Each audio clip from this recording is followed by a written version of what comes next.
एक वक्त की बात है, एक लड़का पूरी मेहनत और ईमानदारी से अपना काम करता था, जिससे खुश होकर उसका मालिक उसे दूसरे मुलाजमों से ज्यादा तनख्वाह देता था।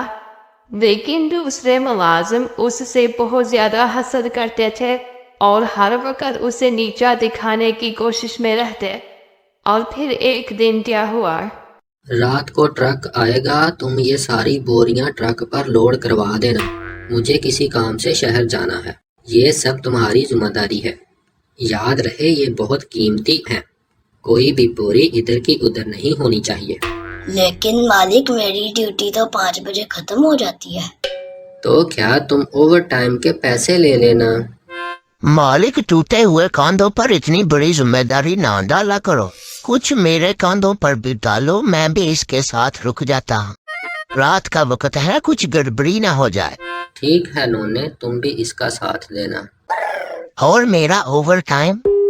हाँ हाँ, तुम्हें भी दे दूंगा। और फिर वो अपने दोस्त के साथ मिलकर गोगे को बदनाम करने का प्लान बनाता है, ताकि मालिक की नजरों में खुद को अच्छा साबित कर सके।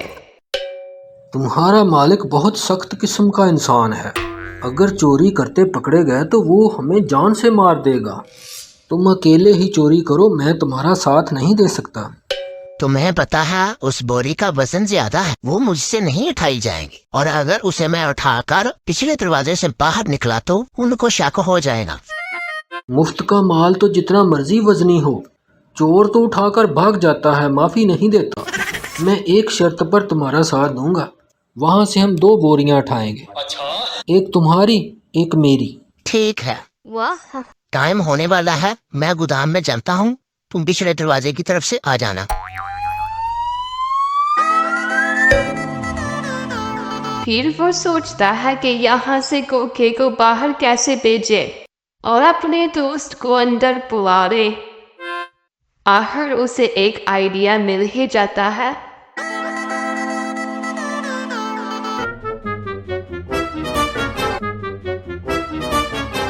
मुझे नहीं लगता ये बोरियां ट्रक में लोड कर रहा है।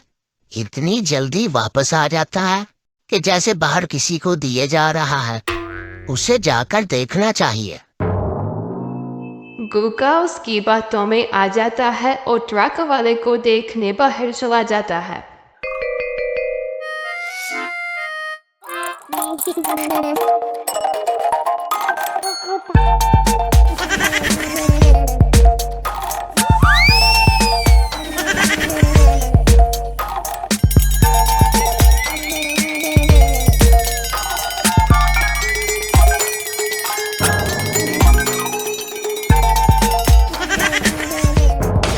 सॉरी सॉरी, मैं चोर नहीं हूँ, वो तो नोने ने मुझे बुलाया है। ओहो, तुम? मैंने समझा गोगा है। ओहो। चलो चलो जल्दी करो, बाकी तुम्हारा इलाज तो हवेली जाकर करूंगा। नीचे वाली बोरी खींचने से ऊपर वाली बोरियां गिर जाती है। ये क्या किया तुमने? हाँ, मैंने किया? तुमने गिराई है बोरियां? तुम्हें नहीं पता कौन सी पहले उठानी है? अब तो जरूर पकड़े जाएंगे। मुझे क्या पता कौन सी पहले उठानी है, मैं तो इस हवेली में पहली बार आया हूँ। अच्छा जल्दी करो, बोरी उठाओ और निकलो यहाँ से। ओफो, ये बोरियां कैसे गिर गई? ये तो उठानी भी मुश्किल हो जाएंगी।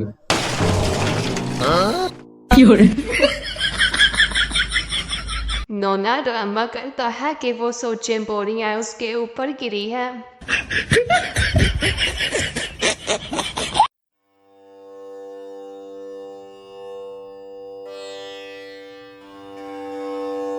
मुझे लगता है ये मर गया है। कितनी जोर से बोरियां गिरी होंगी इसके ऊपर, बेचारा। नहीं भाई, ऐसा मत बोलो। ऐसा कैसे हो सकता है? बेहोश होगा बेचारा। तो फिर इसको चेक करना पड़ेगा। हम डॉक्टर तो नहीं, हम कैसे चेक करें? हम भी वैसे ही चेक करेंगे जैसे डॉक्टर चेक करता है। रुको 1 मिनट, मैं बताता हूँ। डॉक्टर को जब ना पता चले कि मरीज मर गया है या अभी जिंदा है तो उसके जिस्म में सुई मारकर देखता है, अभी पता चल जाता है। हाँ, ये ठीक रहेगा।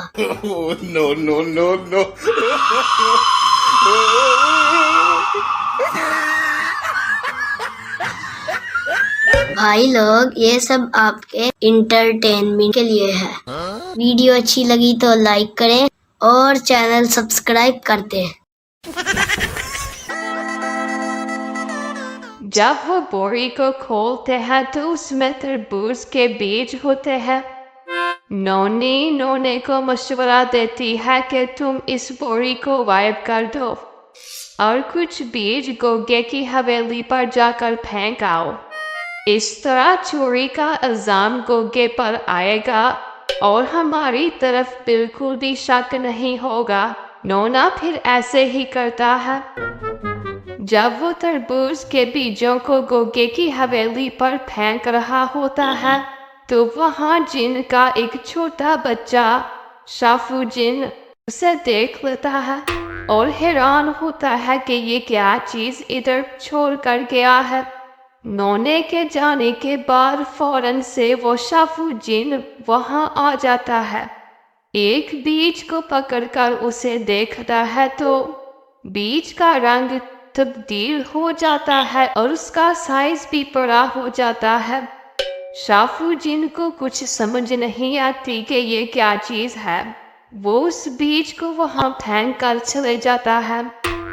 अगले दिन जब गोगा का मालिक गोदाम में आता है तो नोना और गोगा को बुला लेता है। बीजों की 2 बोरियां कम हैं और वो तुम में से किसी के पास है। जो बता देगा उसे इनाम मिलेगा। ये जरूर नोने ने ही चुराई है। इसने जब मुझे बाहर भेजा तो वापस आने पर बोरियां बिखरी हुई थी। वो तो मैं बोरी उठाने की कोशिश कर रहा था, वो सब मेरे ऊपर ही गिर गई। लेकिन मैं जानता हूँ कि बोरियां गोगे ने ही चुराई है। तुम कैसे जानते हो? आओ अब मेरे साथ, मैं आपको दिखाता हूँ। फिर नोना उनको गोगे की हवेली ले जाता है और उनको बिखरे हुए बीज दिखाता है और मालिक फिर गोगे से कहता है, गोगे तुम बहुत अच्छे इंसान थे। पता नहीं तुमने ये गलती क्यों की, लेकिन मैं इस बार तुम्हें पुलिस के हवाले नहीं कर रहा। बस तुम दोनों बोरियां मेरी वापस कर दो और अगर वो बेच दी हैं तो 20,000 रुपया दे दो और आज के बाद तुम काम पर ना आना और तुम्हारे लिए सिर्फ 3 दिन का टाइम है। और फिर गोगा बड़ा उदास होकर अपने घर चला जाता है और वो सोचता है कि जो भी होता है अच्छे के लिए होता है। वो सोचता है कि अल्लाह ने ज़रूर मेरे लिए कुछ बेहतर वसीला बनाया होगा। लेकिन जब तीसरे दिन सुबह को उठकर वो अपनी हवेली आता है तो क्या देखता है? 30 किलो के सैकड़ों तरबूज लगे होते हैं। वो हर रोज 20 से 25,000 के तरबूज सेल करता है और अगले दिन फिर उतने ही लगे होते हैं। ये बात सारे इलाके में मशहूर हो जाती है। गोगा भाई, तुम्हारे तरबूज तो इतने मशहूर हुए हैं कि उनके बीजों की बहुत ज़्यादा डिमांड आ रही है। लोग एक बोरी बीज के 2-2 लाख देने को भी तैयार हैं। अगर तुम बोलो तो मैं अपनी 10,000 कमीशन रख कर तुम्हारी डील करवा देता हूँ। मालिक, इन बीजों में मेरी भी कमीशन होनी चाहिए। तुम्हारी कमीशन किस लिए?